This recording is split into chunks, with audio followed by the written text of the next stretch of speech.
NZ Aerosports, Icarus Canopies, now Gyro. That's right, we've rebranded, and Gyro is our next generation. It honours our founder, as that's the name we knew him by, but Gyro also marks the start of a new chapter.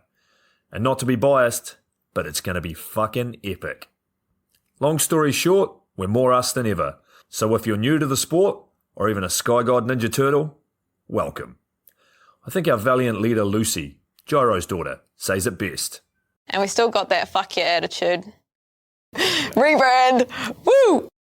Rebrand woo indeed, Lucy. Anyway, head over to gyro.com for more info and get amongst you legends. I was 19, broke, unemployed, and sold my girlfriend's canopy for drug money. So I thought I better sew her a new one. What a sentence, and what a story. This describes the humble yet outrageous beginnings of NZ Aerosports, the home of Icarus Canopies, in the words of our founder himself. From getting a paratrooper toy from his mom, watching parachutes at the DZ as a 6-year-old, jumping off the wharf with a parachute made from bed sheets, doing his first jump at 16, sewing his first canopy on a borrowed machine at 19, and starting to sell parachutes out of a garage in 1986, Paul Gyro Martin had an undying love for the sky. Our company started with one man with the wildest of spirits and a true blue sky dream, a renegade. In the time that Gyro created and ran the Icarus Canopies brand until he passed away in 2017, he pushed everything he had to its limits. We miss him, and we always will. Gyro is the next generation of NZ Aerosports.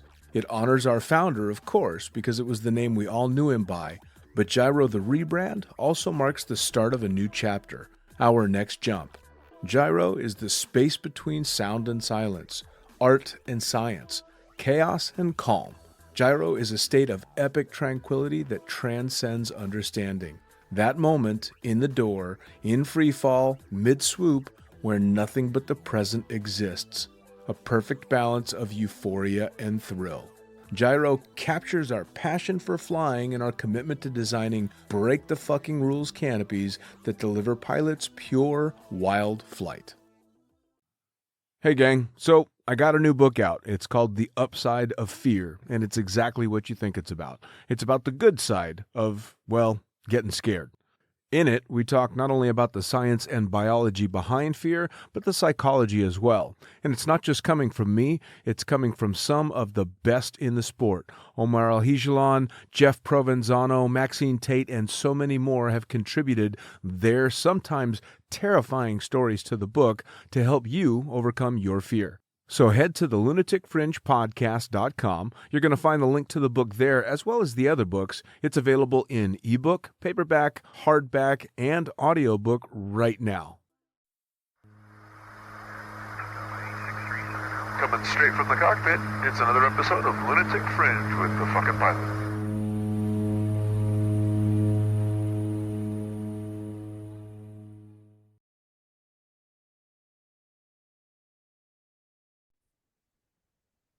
Ready, set, go! Back in the can for another edition of the Lunatic Fringe podcast, and a friendly face I haven't seen in many, many years. Let's hear it. Who the fuck are you, and what do you do? I am Kylie Rhodes, and I am probably just the weirdo in the background of your pictures or videos in a hot dog costume or high kicking. I'm not a known name, just a known weirdo in the sport. I mean, well, the fact that you're doing this podcast from Amish country in your car does say a little bit. Yes. Contemplated being in the hot dog costume, but decided against it. Oh, that would have been classic. Yeah, it's funny because yours is one of the profiles that I look forward to seeing as I scroll through, because chances are it's just going to be something that I can't quite understand. Just absurdity. Yeah, just a random, what is she doing now? I think that's the fun part of life, though, is I don't know, it's all a little too serious sometimes. So yep, a big thing of the act your shoe size mentality.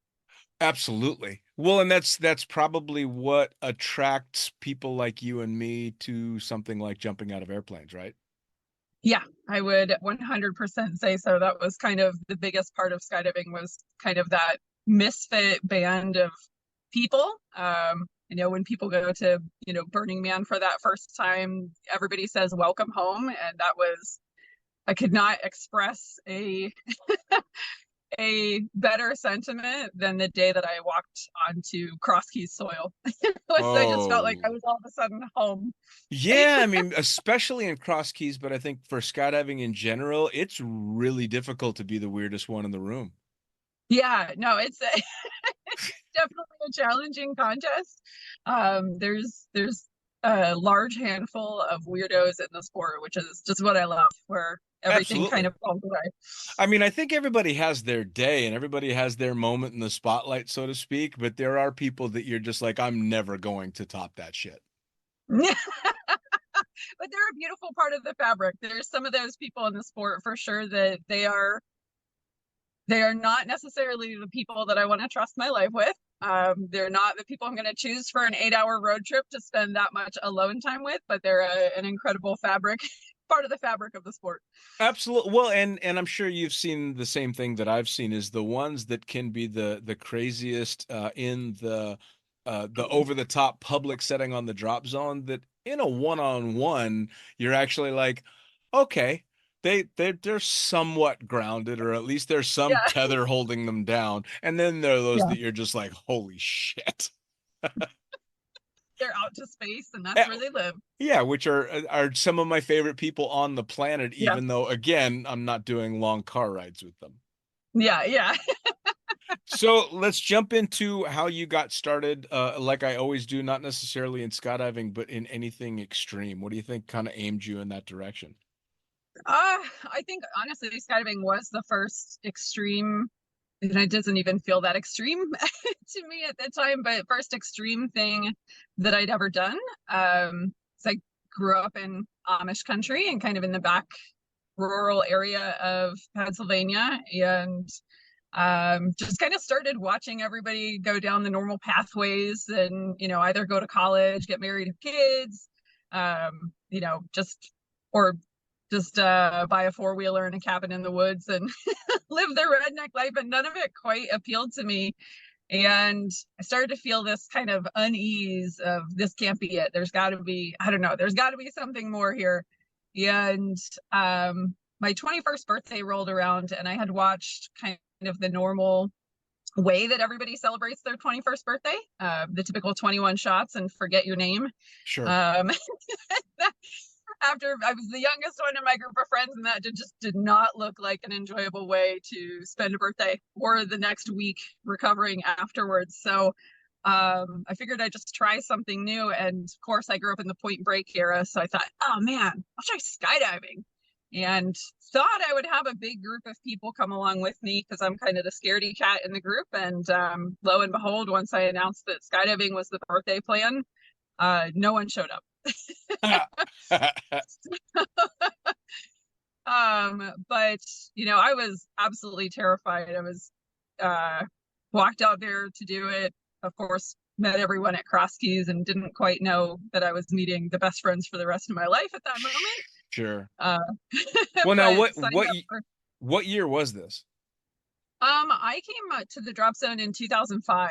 So kind of like, I guess, in Crosskeys history, kind of as things were starting to wind down a little bit, like some of the mayhem had really peaked. It still felt like pure mayhem and wonder to me, but to hear it from some of the OGs like yourself, and it was kind of on the downside of things. Kind of, but if I look back at the snapshots in time that I have of Crosskeys, 05 was still pretty fucking full on. Yeah.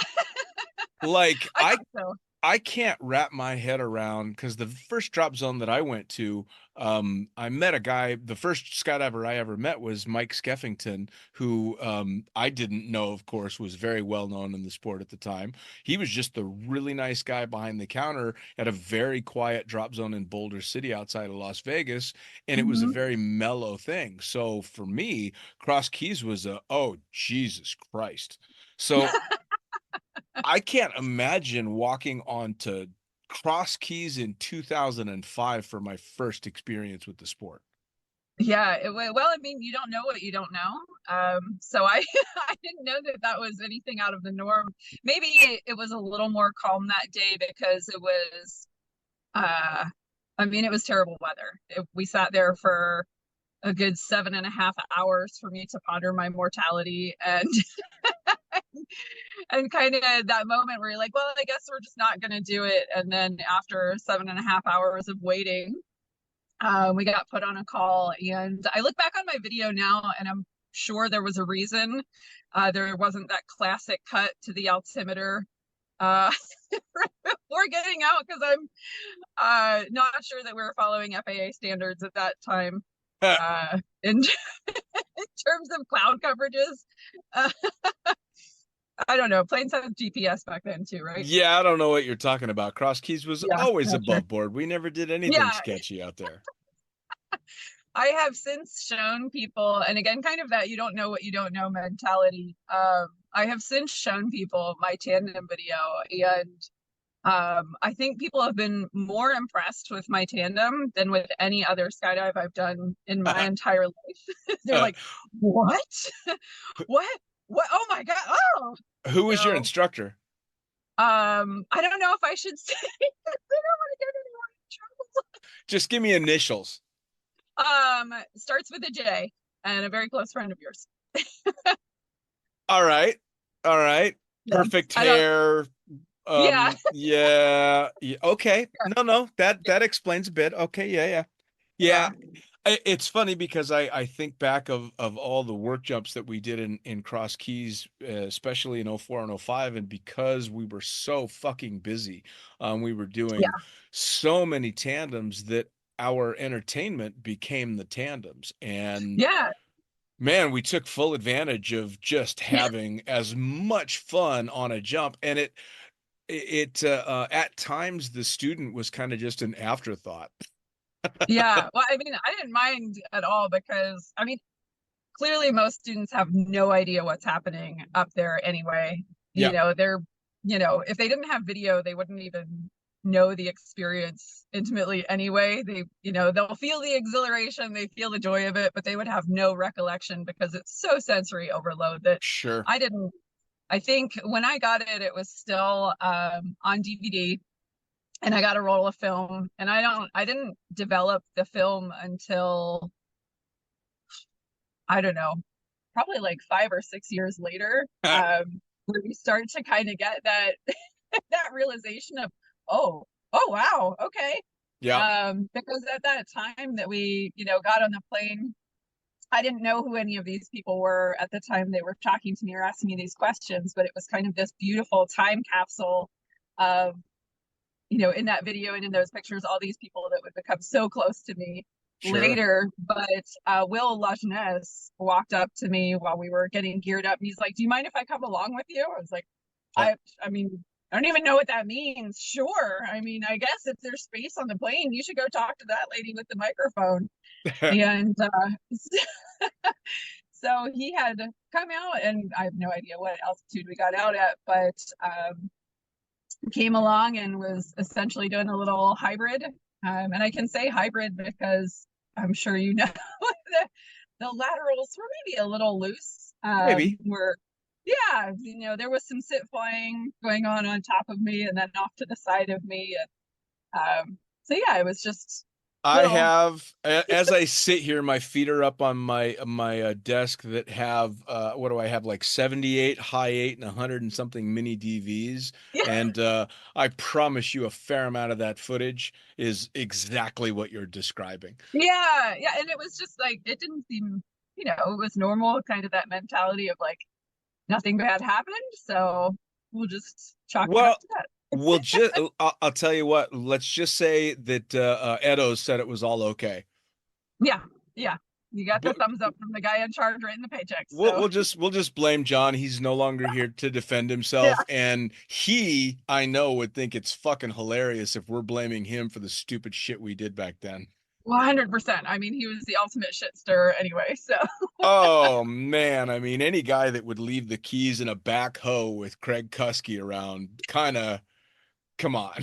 That was exactly, it's so funny because I hear so many of those stories that are just a little before my time, but I still got to witness, some of those moments where he'd, come in as this gracious DZO, which he was amazing. I loved him, but come in on Halloween night after the party was winding down. It's like, you guys don't want to stop the party yet, do you?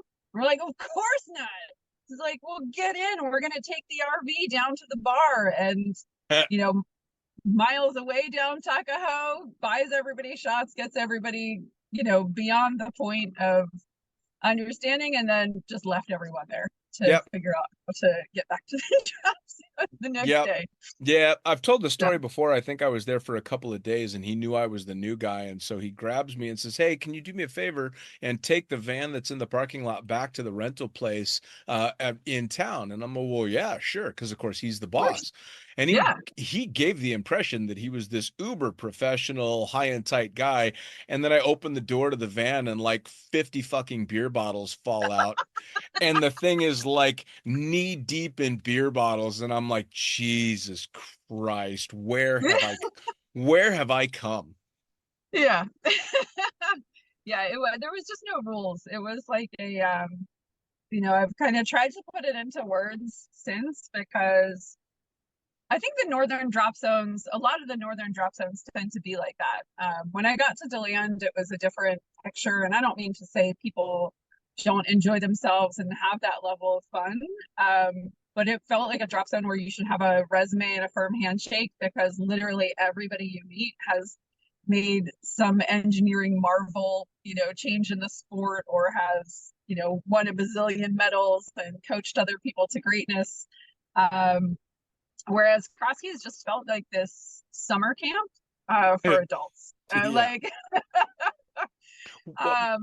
think the northern drop zones do it too, because you go hard and fast, because you're only going to get 3 really solid months of skydiving in out of the year. So you have to go sun up till sundown all day long. You've got to enjoy every second you possibly can while the season's going. And on top of that, you have to fit in all the insane partying that you plan on getting in. Yeah, you have to celebrate at the end of my every Lord. Well, so I mean, if you had started jumping in 2005 out there, you would have at least heard of or been around for when we did the world record tandem day. No, so that was, I came out in the middle of July. Okay. And I think that was just after I was aware of it and I heard of it. And it was just insanity to me. And even more so now, because now I've gone to other job centers and I'm like, oh, you guys are slammed today, huh? 35 tandems. Woo, what will you do? Time for break cures in between your loads. What's going on here? So, so you went out to Crosskeys. You did your first tandem with a to be named handsome instructor. And who shot your video? Do you remember who shot? Dugan, or Jason Aubin. All right, so that's quite the team. So yeah, it was. You got Dugan and this instructor take you out on what I can already picture exactly what went down on the jump. Did you land and you were like, this is it, I need to start doing this? Yeah, I don't even really think I had words. I was just so enamored with the experience. I was just completely blown away. And I immediately said, how do I remember asking under canopy, how do I do this for a living? I mean, how do you guys do this? This is every day.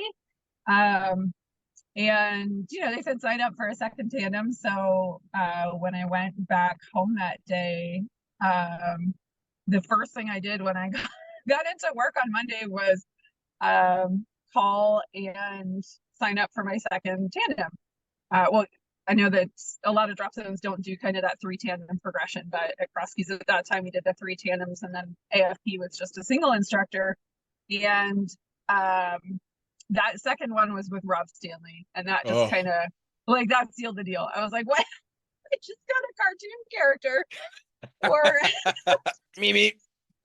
Yeah, I went from kind of this suave looking, and then I just got this absolute cartoon character, and I don't think I could have been paired with a better person to really kind of plunge into the skydiving journey at that point, because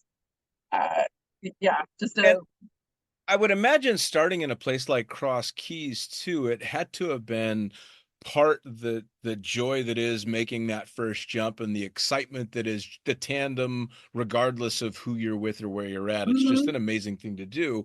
But Crosskeys back then was infectious. Like there was just Hmm. this whole place fucking vibrated with just the coolest atmosphere, and Yeah. you couldn't not be on the drop zone and not just look around going, this is fucking cool. Yeah. Yeah. It was just kind of the sense of like no rules. Like it's a bunch of kids took over a kindergarten class. Yep. The teacher's gone, and it's just, yeah, it was just everything. I mean, it was everything I was dissatisfied with in kind of normal life, so to speak. Was there was no scrap of it to be found in that place. So within a month, um, I had moved to the drop zone and gotten a job. I tried to quit my job. I told them, look, I'm out. It's not for me. I can't sit in a cubicle anymore. And they gave me the opportunity to work remotely, but I got my job at Crosskeys at the bar. I said, give me a job, somebody. I need to work here. And and Liz Mann asked what kind of things I could do. And so they gave me a job in Manifest. And the first day that I was supposed to go for training, though, for Manifest, and really just checking students in, not necessarily Manifest, they said, oh, you got to come out tomorrow. There's this thing at Swoop Club. And I was like, well, I don't even know what Swoop is. What's Swoop Club? And they're like, yeah, just be here at 7 o'clock tomorrow morning, and just show up, yeah, and you'll enjoy yourself. And of course, I mean, Swoop Club was also a drinking club, so a very dedicated crew of Yes. very dedicated crew of Crosskeys individuals out at, it wasn't even 7 in the morning, I think it was 6 or 6:30 in the morning. And Yeah. a quarter of the people were out there to better their canopy piloting skills. The other 75% were there to heckle and get absolutely mammer dammer ding dong Oh yeah. intoxicated. My Lord, I Um, mean, what a fucking start to a skydiving career. yes, I feel pretty opportunistic. Where I said I'm supposed to go training later, and Liz, who was supposed to be training me, was out there and handed me a Bloody Mary and was like, "We'll talk about that later." So, Yeah. Well, and what a um, character there, right? I mean, yeah, she was the linchpin to that place in so many ways. And yeah, for as much fun as she had, she was also the one that not only helped keep things together, but she was the last person you wanted to piss off. 100%, yes, 100%, yes. She was, she was just, I don't want to say mom because she never gave off mom vibes to anyone. I don't know, maybe just that cool aunt who would take you on all the fun adventures. But yeah, don't piss her off. Oh yeah. Yeah, Well, she I, was I incredible. I think it was 2004. It was we had a staff meeting like maybe halfway through the season, and up until that point, I'd just been getting dudes all the time. And Cross Keys, because of the customer base from so many different places, we had beautiful people at that drop zone all the Yeah, time. Like absolutely. it was just a parade of beautiful women and men all the time. And I remember having a complete lapse in judgment. I have no idea why, but during the staff member, I stood up and voiced my dissatisfaction with the fact that I was only getting dudes. I'm like, can you guys share that? Liz, can you share the love and get a girl once in a while? And then, of course, I would occasionally get women, but they would all be right at the weight limit. Because you just keep your fucking mouth shut. It was like, Yeah, you're the new guy and you're asking for shit. Shut up. yeah, yep. That's when I Yeah, learned, you'll get what okay, you'll get, and you'll like it. yes, absolutely. But of course, it was kind of funny because she could be such a sweetheart as well that you couldn't be Oh mad yeah, at her.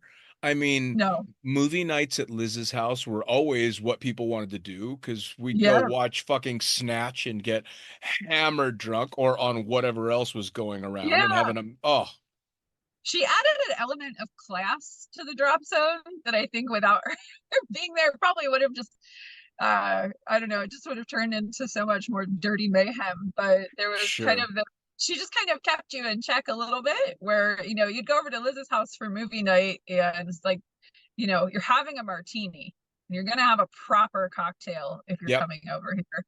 And Yes. yeah, she definitely classed the place up. Well, it For was funny, sure. right? Because she was a double-edged sword because she was the taskmaster, obviously, because she had to run Manifest and keep all the fucking psychos from completely taking over. But Yeah, like, yeah, she and I went and saw the Parliament Funkadelics together in Philadelphia, yeah. and they just wouldn't fucking stop playing. And I'm like trying to get her to leave early because it's like 1:30 in the morning and we're jumping the next morning. And she's like, we are not fucking leaving until the guy in the No, diaper till the guy in the diaper gets off stage.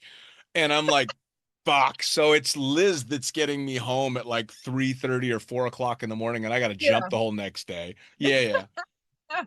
Yeah, she was a different version of kind of shit stirring than Edo's, but yeah, she was an absolute incredible person. I mean, I credit her with, I don't know, teaching me to be an adult amongst a sea of children. Just that ability to still go do. And she was always so encouraging It about things. Like, she'd call you out if you're being stupid, but she was also just so incredibly encouraging and loving. And yeah, Absolutely. Now, it must have been yeah. kind of strange though, because you started out at a drop zone that at the time and since has become, notorious with being one of the craziest drop zones in its Mhm. time ever. But you were also working Manifest, which was always what was supposed to keep the shit running. So you kind of had to maintain a level of responsibility in the asylum. That must have been strange. Well, I think they kicked me out of Manifest at one point. They said, "You're a little too energetic. Like, get out of here. You don't quite belong in here." You Because we high were, energy? yeah. No. So they, this is one of those things that I look back on too, and I'm like, oh, that was a terrible decision. But they said, tomorrow you're going to be hangar master, and I still don't know what that means. But they're like, yeah, you person who can't pack a parachute, who, I don't know, maybe has 30 jumps, you're going to go be hangar master, and you are going to go teach the tandem students and gear them up.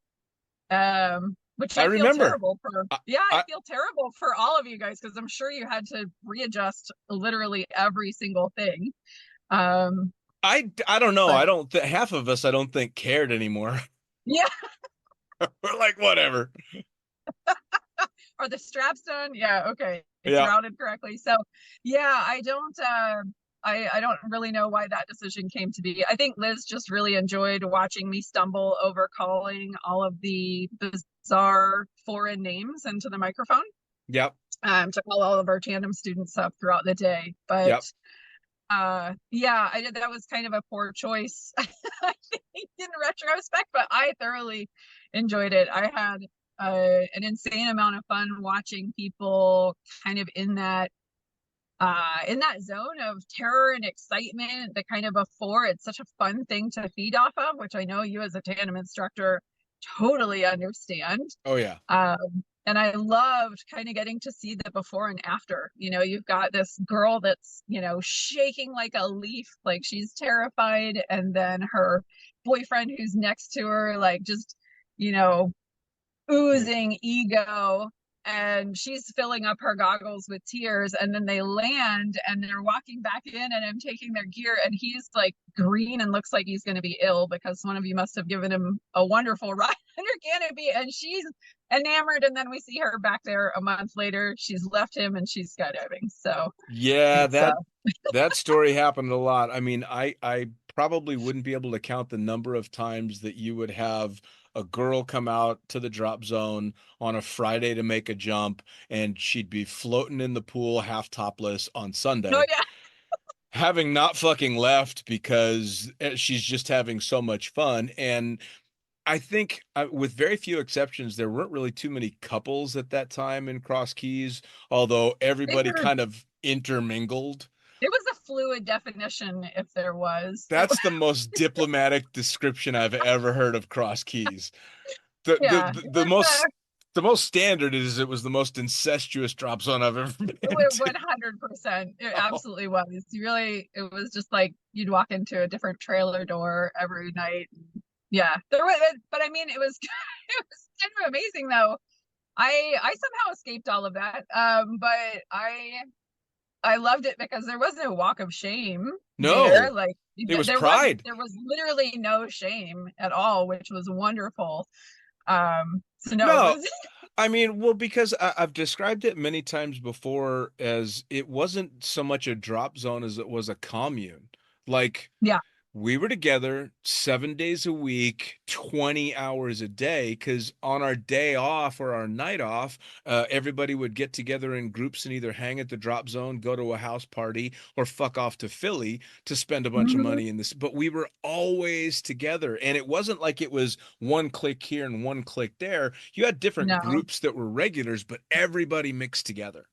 Yeah, it was definitely a very, I mean, it was a family. And that was, I mean, my progression in the sport at that time was incredibly slow. I was thinking about it today where I mean, I didn't have gear until a year and a half into the sport, or maybe 2 years into the sport. I didn't even have my own gear. Mm. Somebody, Kelly at the time would leave her rig in her locker that I could jump. Range gave me a helmet from somewhere. He's like, I don't know, it's been up here collecting dust. The owner probably died or something. This is yours.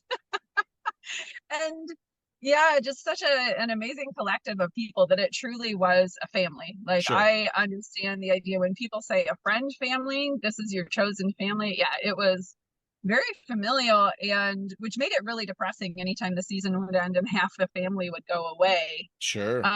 So that's kind of what ended up bringing me down to DeLand. And introducing me to a whole new aspect of the sport was I didn't think my liver could handle another winter in I made it through 2 winter or 1 winter. I think, yeah, just 1 winter, and realized you couldn't do that because without skydiving, the only thing that's happening is Yeah.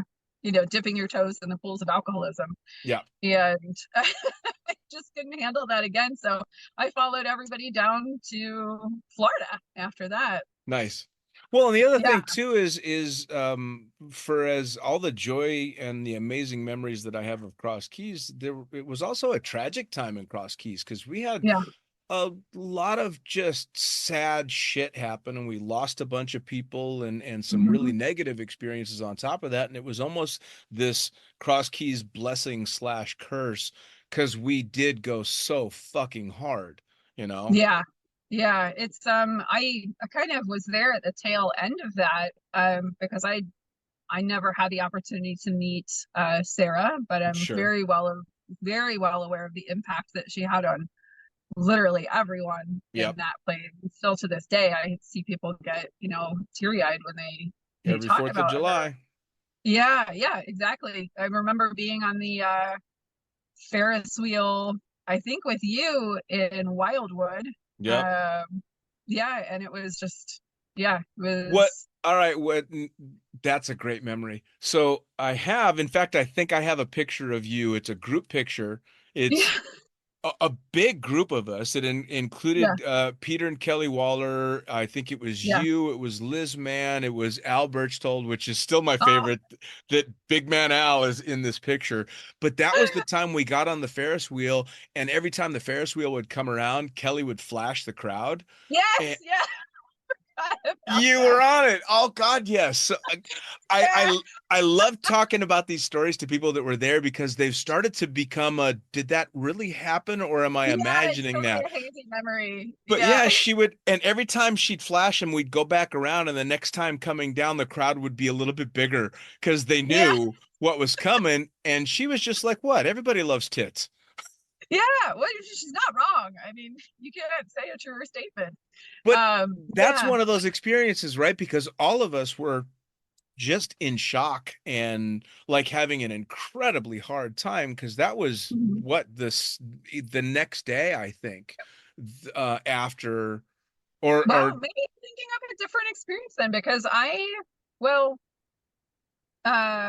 because I didn't start jumping until, like I said, the middle of July. So it was the following was it the no year, no July 4th.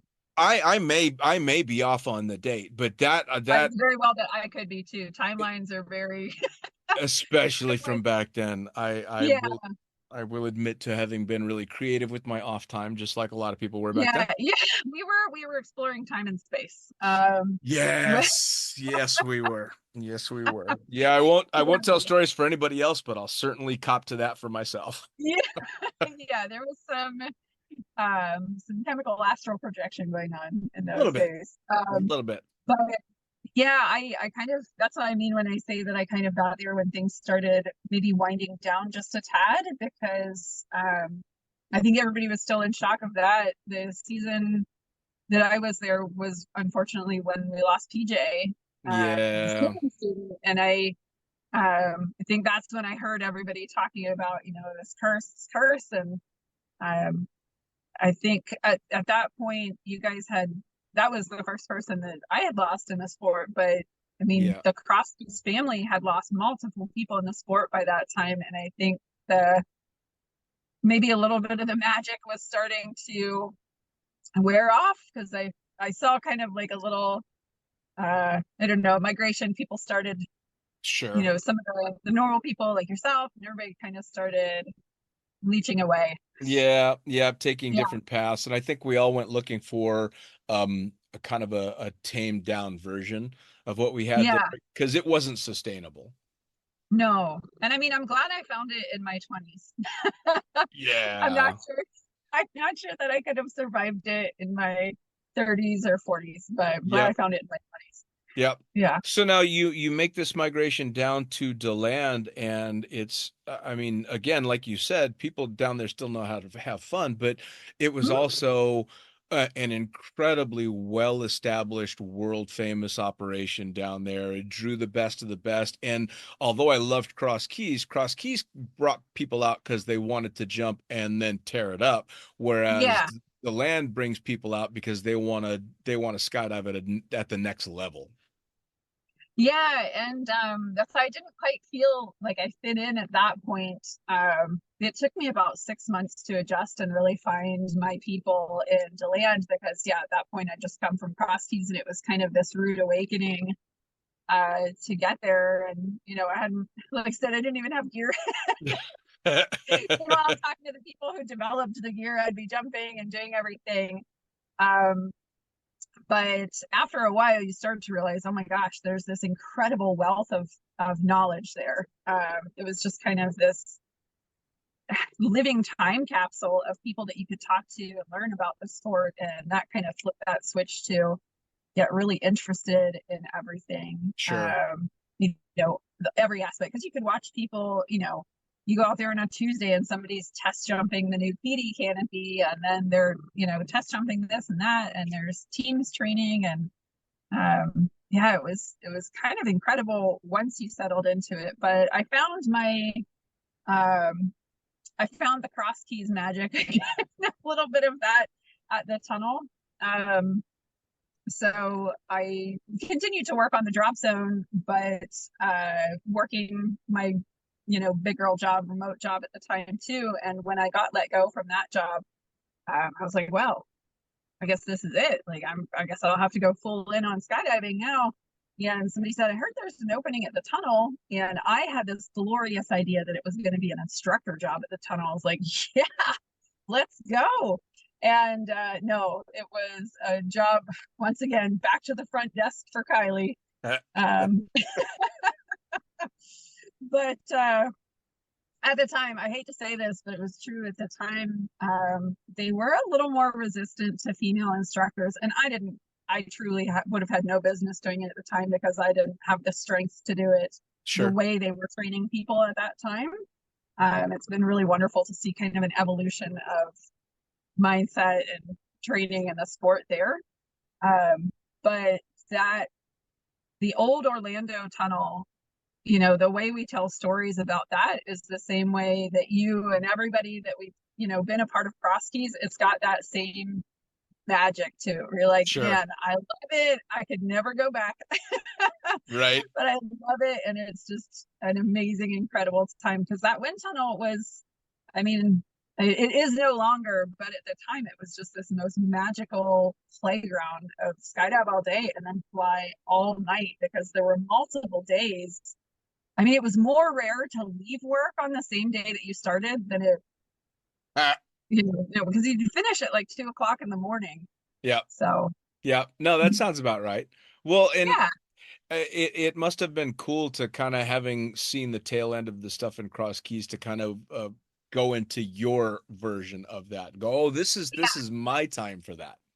yeah, it was. And even with the tunnel, I seem to be right at the end of things, because I mean, the tunnel was around since 1998 and I didn't start working there till like uh 2010, so Sure, it definitely sure. had its own heyday. But it was that, that group of people who you were, spending every minute of every day together. You were either in the morning, either recovering from the night before or going out to skydive, then coming to work in the tunnel, then flying for however long they would let you at the end of the night before you eventually just had to shut it down and try to make it over to the bar before last call. Sure.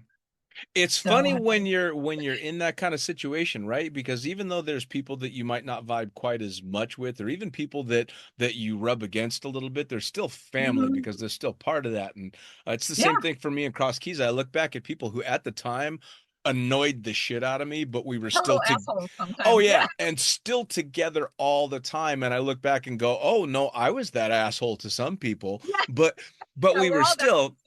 still family. That's one of the things that this doing this podcast has really brought out for me, is having reached out to and had shows with people from that era for me that were Mhm. that way, and go, oh no, we had the same experiences and we had the same magical time. And there's, like, it's all fondness that I look back at all that stuff with. And so it's great, Yeah. because how many times do you have that in your life? Yeah, I think it's really rare. And I don't know that a lot of people do get that. I never really understood. I mean, my family is wonderful and amazing, but I never really understood that true familial connection until you find that in Yeah. skydiving. Just like you mentioned, yeah, there's people that just drive you batshit crazy. You're like, oh my gosh, here they go again. But it's like the crazy uncle at the Thanksgiving table, or Yeah. but it wouldn't be the sport without Yeah, you without wouldn't those trade people them. that drive you crazy too. Yeah, you wouldn't trade them for anything. No, absolutely not. Yeah. Yeah, even yep.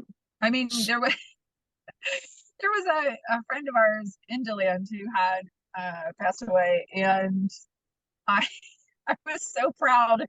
I mean, he was absolutely one of those people. Loved him to death. Well, that's a tongue-in-cheek saying now, but loved him.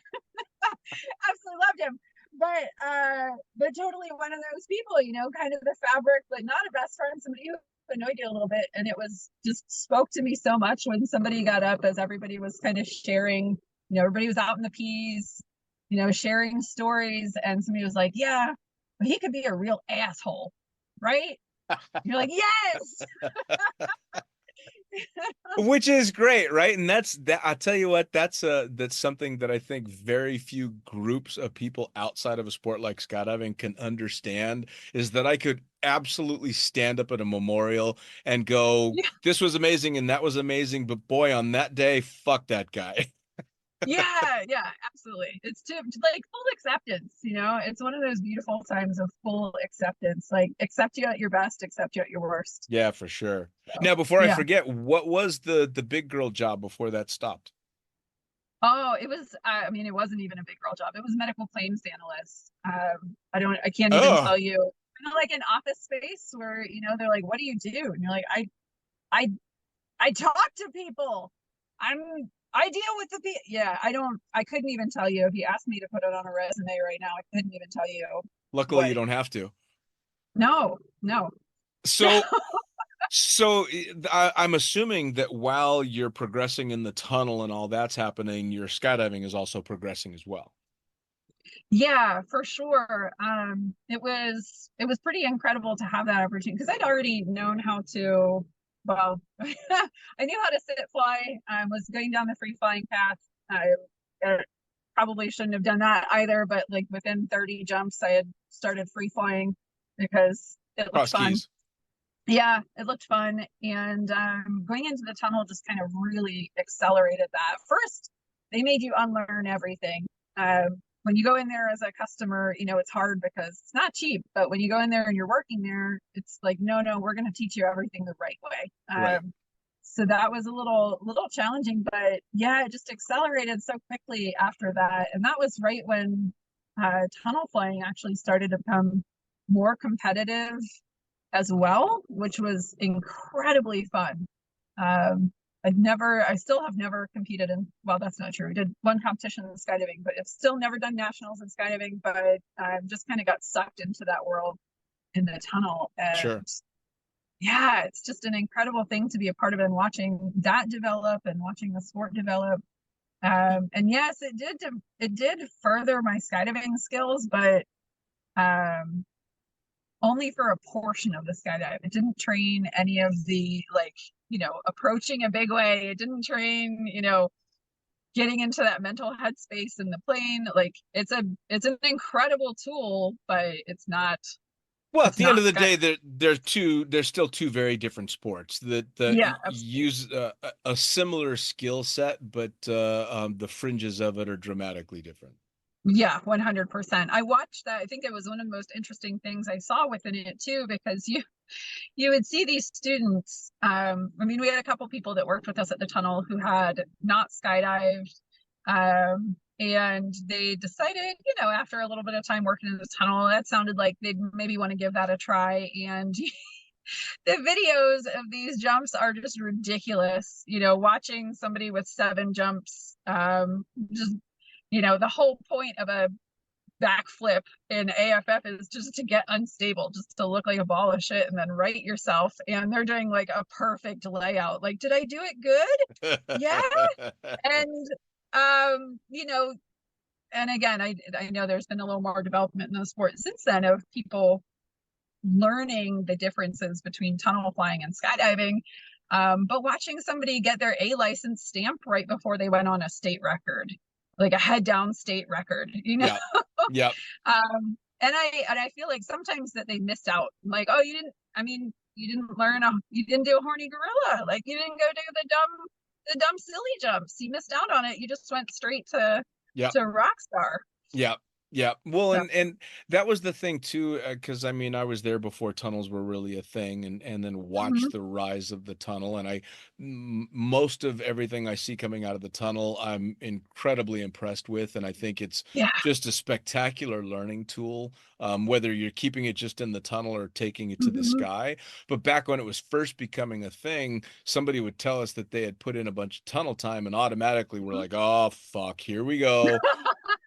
This is going to be shit because they're going to be horrible under canopy. They're not going to be altitude aware. They're not. You just knew. You're like, all right, a lot of fucking baggage comes with this particular Yeah. student. But Yeah. that's changed a lot now because I think tunnels became very aware of these woefully unprepared people they were sending to the drop zone to learn how to skydive. And now I think if someone comes to the tunnel learning to fly with a purpose to think about going out and jumping, they're being trained. Hey, this is the shit that you need to know. This is the crossover, and which is fantastic. Yeah, I think it's kind of a dissolution of ego because I watched that from both sides, which I'm so happy that that's finally happening. Because as somebody who identified as a skydiver first and then a tunnel rat after that, I watched it from both sides. I watched people go out to the drop zone, and it was absolutely hysterical to watch these these incredible skydives in free fall, and then you're like, hey guys, we're on a 20, but that person's still under their nav 280 up there flying around. Like, are they on radio still? Yep. Like, there's a good And chance that we're plucking that guy out of a tree. yeah, 100%, just awful landings, just so finessed in one side and then just awful on the other side of it. And rightfully so awful because they don't have that canopy time. It's hard to have kind of that good side and bad side all in one. But I watched a lot of ego, at least in Deland, a lot of ego come around where it didn't feel like it was coming from a place of love at that time or protection from those Sure. students. It came from a place of ego of like these longtime skydivers or coaches or instructors who were watching this, and they weren't necessarily able to fly so well themselves. They had, how many thousands of jumps, but they were all work jumps, never fun jumps. And you see these people coming out and they're just shredding it up. And it wasn't, I saw so many conversations happen that were just anger and ego Sure. and just crushing, like, friggin' tunnel rats. But then I got to watch the other side of it in the tunnel too, because you'd see people come in, they're like, I have 500 skydives. You're like, okay. I go, I want to work on my head down. And you're like, well, we'd love to get you there, but you got belly fly and back fly. And it was just like, oh, it's just such a pain point for people to tell this person who's head down that they're going to have to belly fly. Like, what? Yep. And so I think eventually people realized, yes, like you just, you mentioned, these are two similar sports. They're also very different sports, and they both have a high level of risk associated with them and potential for injury if you don't check your ego at the door. So I think the dissolution of ego has been well, and I think like happening. for somebody like me, I think there was a little animosity at the beginning when tunnel really took off, because I earned it 45 seconds at a time kind of. That earned it. Yeah. Absolutely, and then you realize, oh no, they've earned the skills that they have. It's just an accelerated curve that they've got. Yeah. And it was funny because I think it was fucking 97. I was working in the Las Vegas tunnel in Flyaway, and we had the Flyboys came out, and I mean, they were fucking gods, I mean, I was oh yeah, I mean, I was a newbie skydiver. I was like just a baby. I think I probably had 100 jumps, but I probably had 150 hours in that Vegas tunnel, so I could fly the shit out of that tunnel. And I remember the Flyboys coming out, and we literally just, they're the Flyboys, they'll be amazing. And we turned on the fan, full blast, doors open. We're going to go fly with the Flyboys. And these guys fucking sucked. Yeah. Just bouncing off the wall. And they had a great time about it. But it was funny because they ended up with a newfound respect for what we were doing in that Vegas tunnel. And we came away with the realization, I got that very early, that, oh, it's not the same. No. Or, I mean, it's a teacher that teaches you really quickly how bad you are. Yes. Like, if you've got the whole sky, it really doesn't matter. When you've got, whatever it is, 10, 14 feet, man, you realize how bad you are real. Oh, yeah. Or how not bad, but how not good you are. Oh yeah, no, we'd have I forget which year it was, but we had a conference come to town, and it was a bunch of DZOs came to fly in the Vegas tunnel after hours, and it was just fucking mayhem. And you're like, oh my God, that guy's got like 20,000 jumps, and he cannot stay in the middle of this tunnel to save his life. And there was me again with like less than 100 jumps, and I'm doing double backflips off the wall and back flying in that place, and I'm like, okay, something's going on here. That's my favorite part, though. Anytime we get just like a little ego crush is always such a good thing for any of us, because we always say this all the time, that we're not, we all love what we do. Obviously we're all super passionate about it, and it's all we can think about, it's what we dream about. But at the same time, like, we're not curing cancer over here. No. We're we're flying a little tube. I guarantee astronauts from the space station are looking at us like a little flea circus, like, go to 13,000 feet. My fiance said that one time, and I was like, oh, that does. We have to look absolutely ridiculous, just this silly sport. But at the same time, though it can be argued we're not doing anything important, I think it is so important too, because I just don't know how many people have just something in their life that they're head over heels passionate about. Sure. So well, I can't imagine anything else that would have kept my attention for 29 years. I mean, even though I'm not jumping much now, but I put out a fucking weekly podcast about this shit. Like, I mean, it is still the central focal point of my life, and I believe that it always will be. And I think One of the big things, especially in regard to longevity in the sport, is realizing just how quickly you become irrelevant in the actual jumping side of things and how important the community side of things is. Like, Yeah. no one's ever going to be impressed with nobody ever was impressed with my skydiving. Nobody's certainly ever going to be impressed with my jumping now, but the community side of things, you always have that ability to be that mentor, right? Be the person that helps bring someone into the fold and all that. And it's a bit of a kick in the guts when you come to the realization that you've already been passed up by the next generation. Yeah. I mean, we got that hard and fast in the tunnel when the Wittenberg kids, Right. I mean, like, I remember conversations happening when they were, some of the adult flyers were getting frustrated. And they're like, there should be an age requirement. I'm like, come on, In it's reverse. just, yeah, you're just getting upset because you just got beat by this, 9-year-old or 10-year-old instead of just being in awe of what they're doing and asking them to coach you. Yep. Well, I And remember when that happened because I was in Dubai. I was working with Mike Wittenberg, and the kids were out there when yeah, the little documentary that's on Vimeo called Nine came out. yeah, Yeah, and if anybody listening hasn't heard that, go on Vimeo and look up Nine, I believe is the name of it. so cool. You'll notice it right away because you'll see this little adorable kid in a yellow jumpsuit. And Mhm. I remember watching that video for the first time, and I thought two things. I thought, oh my God, that's the most amazing thing and amazing kid I've ever seen. And then in the same moment, thought, fuck that kid. Yeah, it's pure envy at that point. Yeah, but that's when you Like, really, coolest childhood ever. Our only yeah, of us, our hope was yep, because they weren't skydiving. Obviously, 3 years old was the limit for the tunnel at the time. But I think a lot of skydivers' hope was that all these young kids coming in and just absolutely tearing it up in the tunnel yep, would maybe burn out before they got old enough to skydive, and that we could still, yeah, but no.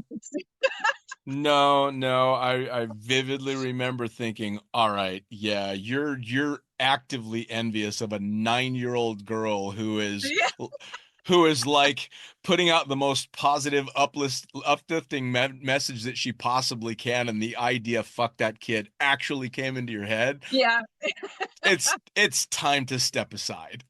yeah, And now it's kind of funny, right? Because when you reach that point and you realize how quickly you become irrelevant with this kind of stuff, then it just becomes this amazement and awe and pride in other people's accomplishments because I get to show that video and go, this is the cool shit that my tribe does. yeah.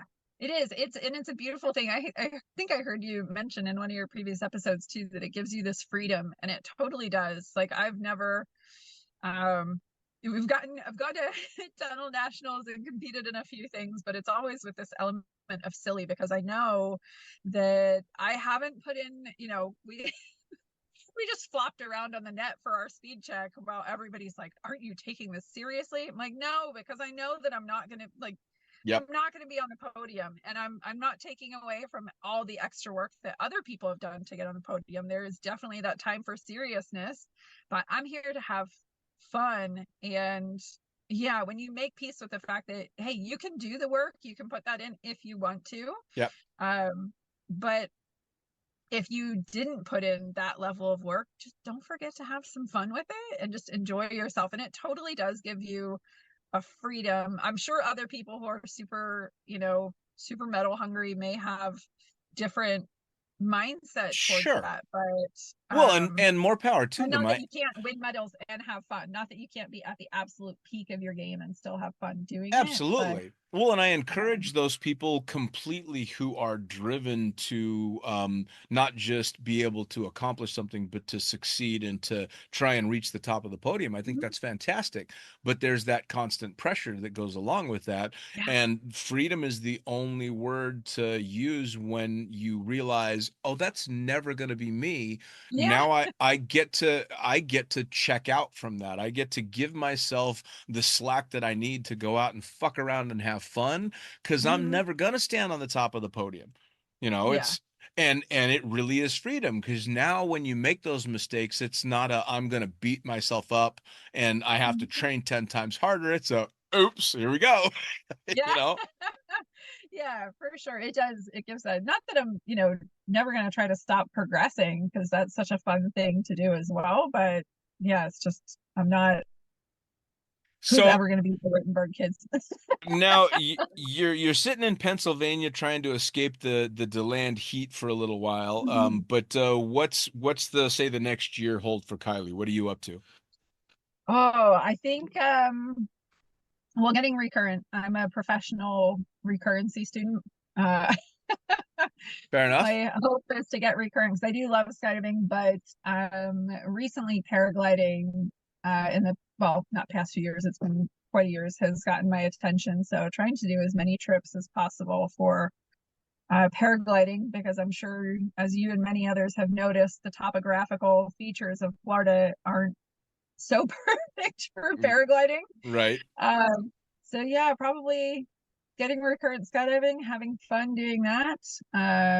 Paragliding, who knows? Be really cool to make a base jump again someday, Nice. but Nice. I Yeah, don't know if that'll be next year. I'm winter's gonna slowly start creeping up us here in Finland, but next season I want to get recurrent and start jumping again. I've Ah, started to get that itch again, and yeah, I'm at the point now where after the surgeries that I've had, I think I'm ready to go jump again. So now yeah, it's just shifting gears and getting it done. yeah. So it's It's weird to be the student. but it's so much fun. Like Yeah. I must admit that the first few years that I was in Dubai, I was just there flying full time, and I got a perverse pleasure out of someone asking me if I'd ever made a jump. Um, so I mean, you've been flying for a while, but have you ever jumped? And I'm like, yeah, I've made a couple. Yeah, I've wing walked, I've jumped, I've introduced a million other people to jumping. Yeah, Yeah, but that's it's incredible. Yeah. again, it's the same thing. You just you're like, there's no more ego involved because nobody's going to be impressed. I'm in Dubai with some of the best skydivers that have ever touched a parachute. So who the fuck cares what my accomplishments in my working sport were, you know? So Mhm. it's very easy to just go, yeah, I've made a few jumps. You know? Yeah. Well, I'm curious though, like, because you've jumped in so many different places. Where will you do your jump back? I'll probably do my recurrency here. Yeah, here in Yeah. Finland. I mean, the drop zone is beautiful and it's in a really unique spot as well because it's about 50 miles shy of the Russian border. So just being in the region that I'm in now, and it's a massive highway that is basically now just a dead end road with the most popular wind tunnel in Europe on it. So Ooh. so there's the drop zone and the wind tunnel there. So I've got the, dynamic duo out there, and it's a stunningly beautiful place. Yeah. I was gonna Yeah. say, I think that's I know everybody always asks about that, and I guess I got my love for skydiving over New Jersey, which isn't necessarily known for being that beautiful a Yeah. place, but anywhere looks great from there. But Yeah, no, when um, one of your outs under canopy is the Home Depot parking lot, you're probably not yeah, looking at Grand Canyon level scenery. Yeah. no, Yeah, yeah, no, yeah. but Yeah, no, so uh, I'll just get recurrent here, and I mean I'm gonna be a weekend warrior at mhm, best, but I'm enjoying my sunset years in skydiving, so to speak, and yeah, be able to go out and jump when I want to and not have to, and there's no more 250-pound guys strapped to me in my future, I don't think. gosh, I can't. Certainly not in an airplane. No, So I'm good with cannot that. even imagine that. Oh gosh, S- that's a lot of person on the front of it. Yeah, yeah, those days are behind me for sure. So now, if somebody's interested in following your recurrency, they want to come out and find out where you're paragliding so that they can tag along, or they just want to hear who your instructor was on that first jump without you saying it on a podcast. How do they find you? How do people track you down? Well, find Tyler Romer. That's my fiance, and he's more of a well-known name in the sport than I am. So if you find him, I'm probably hanging out somewhere packing his parachute for him. I tend to keep pretty private on social media. Smart. But if you, yeah, I guess so. But Kylie Rhodes on Instagram. But otherwise, um, Yeah, I don't know if you can find me. You just have to look for a blurry hot dog running in the background, and that's probably me. I like that. I like Yeah. that. Little mystery thrown in there.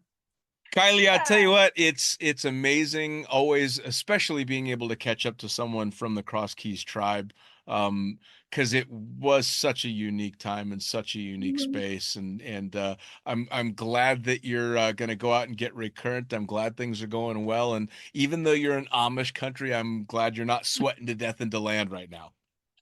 Yeah, no, it's a welcome respite from it. So in fact, hopefully, fingers crossed, my recurrency will be actually up here at Crosskeys where all the magic happened before I head back south. Oh, So you're gonna have to let me know when that happens. I want pictures and video.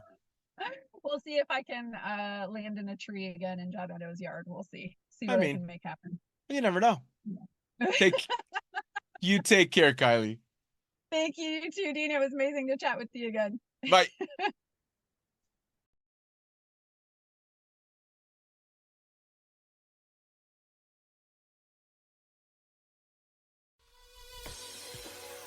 Well, there you have it. Another episode of the Lunatic Fringe podcast brought to you as always by, well, wait, not as always, actually. Brought to you now by Gyro.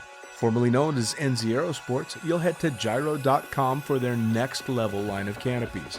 By Pussfoot, the Extreme Sports Collective. Head over to pussfoot.com to check it out. By Summit Parachute Systems, check out summitparachutesystems.com to talk to Jarrett Martin and the gang about kick-ass pilot rigs, rigging courses, and more. By Flyaway Indoor Skydiving, go to flyawaytn.com and check out all the cutting-edge stuff to come.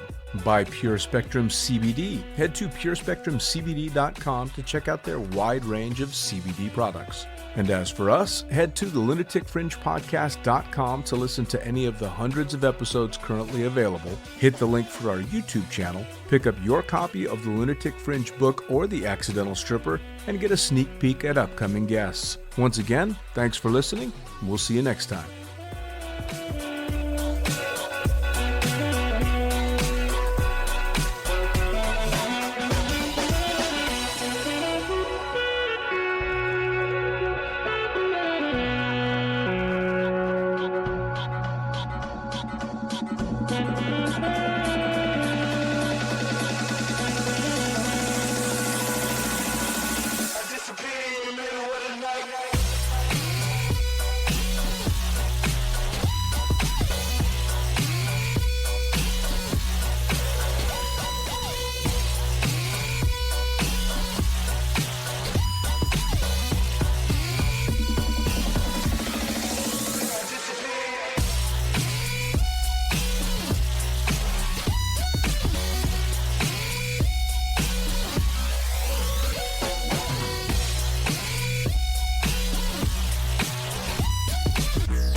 Damn.